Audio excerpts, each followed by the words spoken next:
Juliet cries out, bemoaning the misfortune of being infatuated with a young man with the wrong one. That which we call a rose by any other name would smell as sweet, so Romeo would, were he not Romeo called, retain that dear perfection which he owes without that title. Now, I hate to give spoilers for those who haven't seen or read Romeo and Juliet, but things don't go so well for the young pair. Now, we would never, or we would hope we would never, meet the fate of the star-crossed lovers in Shakespeare's tragedy. Our names, like those of the Montagues and the Capulets, also hold power and meaning. The power of connection, the power of alienation. Our names can form our identity. They can alter the impressions and associations one has of us. They can be a source of pride, a source of ridicule, a source of pain. Take a moment now to just think about your own name, the way it has shaped your identity, the way your identity has imprinted upon it. Do you feel at home in your name? Does it feel alien to you? Perhaps you carry the name you were given at birth. Perhaps you've changed your name to better suit the you've discovered yourself to be. Now, over the years, I've had many names. The name I was born with, Krista Westervelt. The names I married into, 3 times over, each serving as a temporary home. When I was 21, I got married for the first time and took on my then husband's last name, Fernandez. It was a perfectly solid name until I started job hunting with it. Krista Westervelt's resume got plenty of callbacks. Krista Fernandez's, not so much. After the calls kept not coming, even for less competitive openings, I decided to try a little experiment and used both Westervelt and Fernandez on my resume. Sadly, this helped. When the calls picked up, it was bittersweet. Job prospects, great. Proof of potential discrimination, bad. Still, I was thrilled when I got a call to come in to interview for a secretarial desktop publishing position at a top real estate firm in a pricey master-planned community. Now, this was back in Georgia, so don't worry yourself too much about trying to guess what community this was. So on the day of the interview with the head broker, I did my best to show enthusiasm without appearing overeager, and it seemed to work. The head broker introduced me around, gushed over my portfolio, talked about the job as if it were mine already. I was measurably ecstatic. And then she asked, "So, Westervelt's your maiden name?" Maybe she's just curious about my background, I thought, as I squeaked out a tepid, "Yes." "Well, it's a good thing you added it to your resume, or I wouldn't have called you," she said. "We don't want Rosie Perez answering our phones." For those of you who aren't familiar with the actress Rosie Perez, many consider her distinctive accent to be one of her trademarks. And, evidently, not the trademark accent my interviewer considered appropriate for her clientele. Now, I'd love to say that the highlight reel of my early 20s shows me telling that broker exactly where to put her into an idea of an appropriate phone voice. Or, better still, that I had calmly asked her, "Oh, why wouldn't you want Rosie Perez answering the phones?" Leaving her to stumble on her own prejudice. Instead, I just sat there, stunned and silent, for what felt like an eternity, but most likely wasn't. I doubt the broker even noticed my discomfort. She called a few days later to offer me the position, and I politely declined.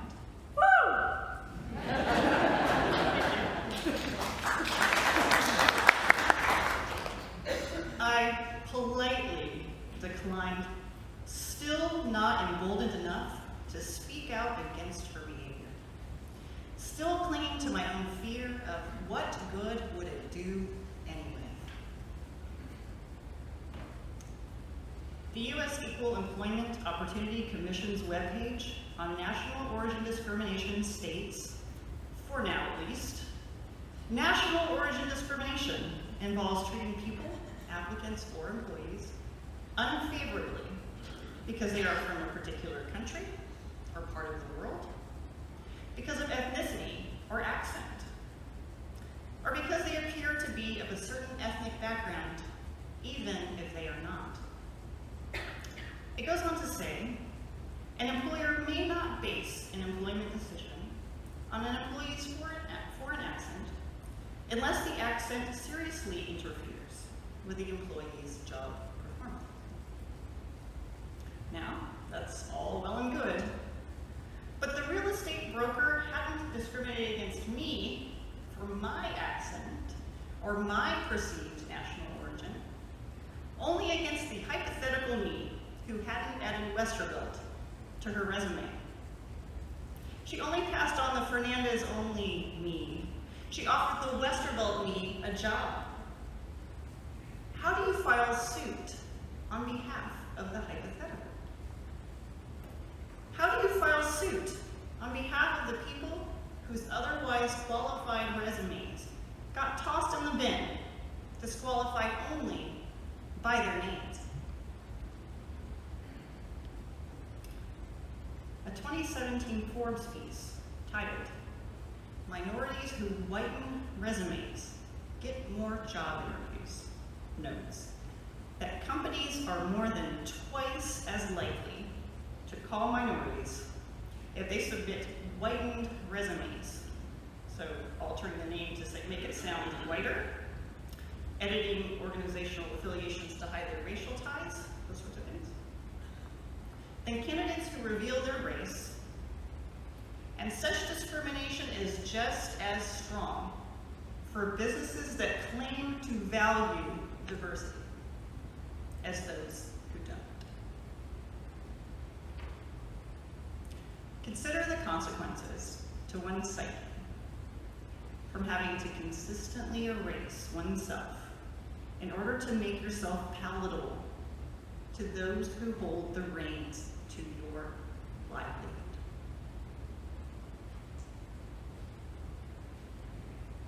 Consider how much more disheartening it is to perform the erasure of one's identity in order to slide under the radar of those who claim to value diversity. Consider how much harder it is to reconcile and overcome the unconscious bias of the well-meaning than the overt bias of folks like that real estate broker. Nearly a decade on from my encounter with that broker, I'd remarried and taken on the last name Reed, so no more whitening was required on my part, or so I thought. When I was pregnant with the youngest of my 3 children, my growing family relocated to Athens, Georgia, at the beginning of the fall term at UGA, and we needed to rent a home. Like many college towns at the beginning of a school year, Athens didn't have much left in the way of available rentals at the time, so the prospects were pretty slim. In spite of this, we managed to find a privately owned home that fit our budget just outside of town, and so we jumped on it. The owner showed the 4.5 of us around the property, remarking on how delightful our kids were and how nice it was going to be to have a young family renting their home. The house was ours for the taking. We just need to fill out an application as a formality, and if all looked good, we'd hear back in a day or 2. 2 days passed. No call. A few more days passed, nothing. And so my husband called to check in. Turns out the owners got to the part of the application where the names of the occupants were listed. Michael Reed, Krista Reed, 2 Fernandez children, and 1 Reed to be, and decided we weren't for them. Not because of the children, but because of me. Now, I'll not repeat their explanation verbatim, as it's wholly inappropriate for this venue. But suffice it to say, they weren't about to rent to a white woman who would betray her people by procreating with an individual they considered unfit based on my children's last name. Now, I'm pretty sure upon hearing this, my husband did not hold his tongue with the owner the way I had 10 years prior with the broker, as he was not one to hold back or mince words. Unfortunately, his non-minced words did little to change the situation.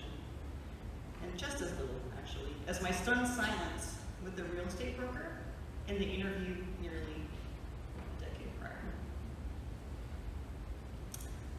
We could have filed a report of discrimination with the Georgia Fair Housing Division. After all, the Fair Housing Act states that it shall be unlawful to refuse to sell or rent after the making of a bona fide offer, or to refuse to negotiate for the sale or rental of, or otherwise make unavailable or deny a dwelling to any person because of race, color, religion, sex, familial status, or national origin. But how do you prove something that happened in a phone conversation that wasn't recorded? And even if we could prove discrimination, then what?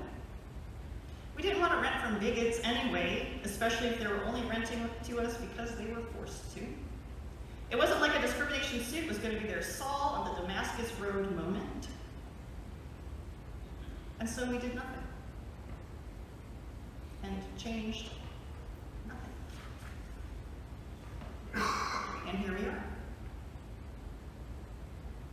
There is nothing about the road our society has traveled over the last 2 decades that makes me believe that the real estate broker would feel any less confident in discriminating against hypothetical me for my hypothetical accent. In fact, she might feel especially emboldened now. There's nothing about the road our society has traveled over the last decade that makes me confident that the potential landlords would feel any less entitled to discriminate against me and my family. In fact, they might even be more open about it. My not speaking up certainly hasn't helped much, but I am certainly not alone in not speaking up, right? FVU's Human Rights and Conflict Resolution Office notes that there are multiple reasons people don't speak up to report discriminatory behavior. Fear that nothing will be done. Fear that they, or the complaint, won't be taken seriously. Fear of reprisals. Fear of being labeled a troublemaker. Feeling alone or isolated, that no one else objects to the behavior. Feeling embarrassed or humiliated. These are common and understandable fears, right? But now faced with another 10 or 20 or who knows how many years of a society that ignores the laws we've put in place to protect the marginalized, that continues to isolate and other people with impunity, I feel it's time for me to break out of my complacency. So what has been holding me back? Is it my own struggle against feeling like an imposter fighting a battle I feel I can't really claim to be mine? Benevolent assumptions remind me that while my eldest children's last name sounds Hispanic, it actually comes from their father's Hawaiian and Filipino heritage. when I've been handed Spanish language forms to fill out for my daughter, even though I only speak and read the rusty Spanish from 3 years of study in high school. And my daughter's limited Spanish at that time came from Dora the Explorer and Sesame Street. When my now teenage daughter is automatically assigned the Spanish-speaking road instructor for driver's ed, and he asks me over the phone if she speaks Spanish, and I tell him no, and he reassures me that it's okay, because a lot of kids push back against their parents and their language. He says he knows this because he pushed back against his parents, so I shouldn't worry. And I don't know how to correct him at this point, and I don't know if I even should. These are gestures of kindness and connection based on mistaken identity, a kindness that feels misplaced and somewhat undeserved. It's hard to know how to mention the discrimination I and my children have experienced without feeling like it needs some kind of footnote, without feeling a bit like I'm applying for a disabled parking permit on account of having stubbed my toe. So I've remained silent, complacent, and in a sense, through my silence, complicit. And if I, out of a sense of fear and uncertainty, don't speak from my place of privilege, and I don't speak from my place of collateral damage, think of how many don't speak out, for whom such discrimination is a constant fact of life. The poet Sappho wrote, "What cannot be said will be wept."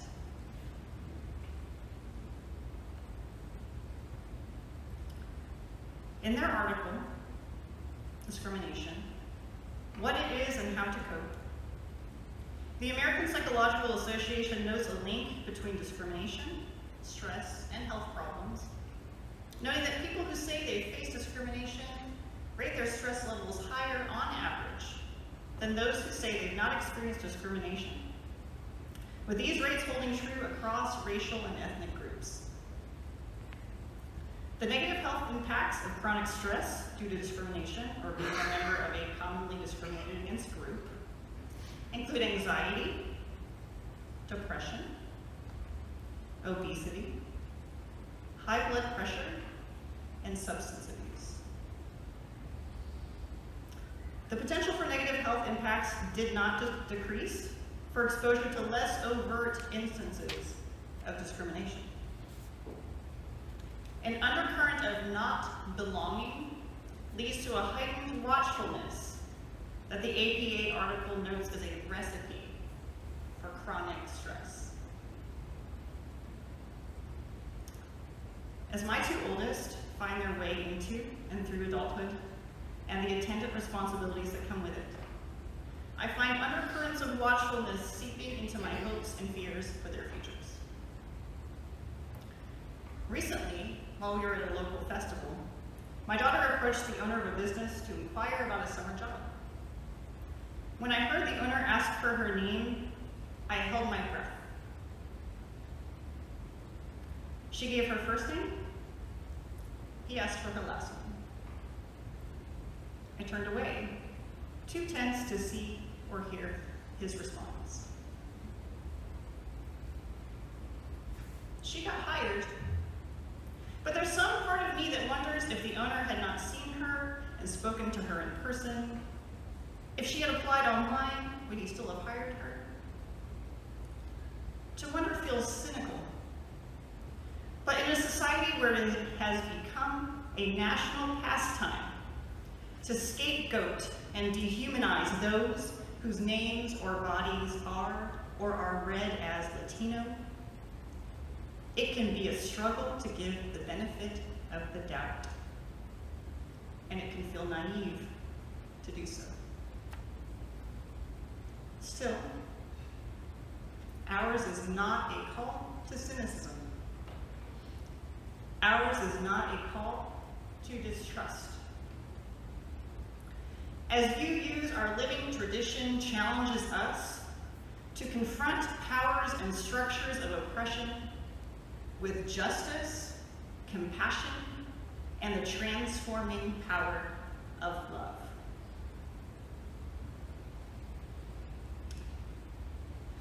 It is said that if you want to care for and nurture something, you call it a flower. If you want to kill it, you call it a weed. While loud and insistent voices may be doing all they can to label our brothers and sisters weeds, to demand retribution for their crimes of being what they've been all their lives, we can counter that discourse, reject those labels. We can use our individual and collective voices to raise our objections, to let the marginalized know they are not alone, to give them space to bloom and to thrive. As W.H. Auden wrote in his poem, September 1st, 1939, defenseless under the night, our world in stupor lies, yet dotted everywhere, ironic points of light flash out wherever the just exchange their messages. May I, composed like then, of arrows and of dust, be leaguered by the same negation and despair, show an affirming flame. My friends, let us be messengers of justice in a time of oppression, and an affirming flame in a time of dark. Amen and blessed be. Amen.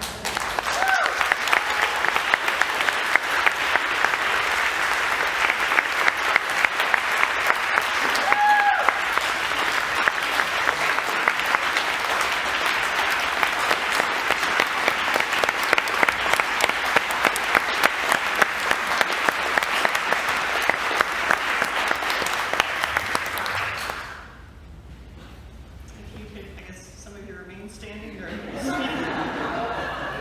stand if embodied in spirit for our closing hymn.